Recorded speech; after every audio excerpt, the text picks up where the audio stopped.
Hey guys, Johnny from the SAUER Academy. I'm going to talk to you a little bit today about some considerations we'd like you to have if you're forced to use a vehicle as a piece of cover temporarily, right? And we do mean temporarily. So some of the considerations about the vehicle, it's not cut and paste to every vehicle, but there's one surefire place of guaranteed cover on the vehicle.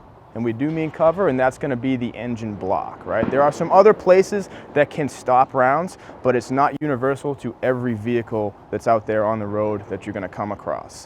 One of the major things that we want to consider is our standoff distance from the car because of all these uneven surfaces and the surface that it's sitting on.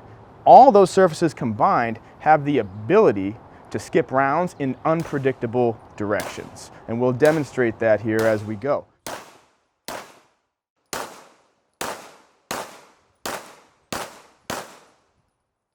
So one of the other considerations we want to have is just good uses of principles of cover with standoff distance, like we already mentioned, but also limited exposure of ourselves. Right? So I want to use the angles to the best advantage possible so I don't present some vital parts of me or really any parts of me past that departure of cover more than I really need to.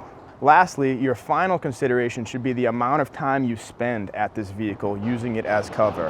As we said, the rounds and the strikes, they're very unpredictable depending on where they're coming from. There can be high angles, low angles, multiple threats depending on your role in society or what you do in the world. So using it as a piece of cover longer than I have to is probably going to be less effective for me, vice moving to another piece of cover and establishing a safer position for me to defend myself from. So I can't emphasize enough that this is a temporary use of cover.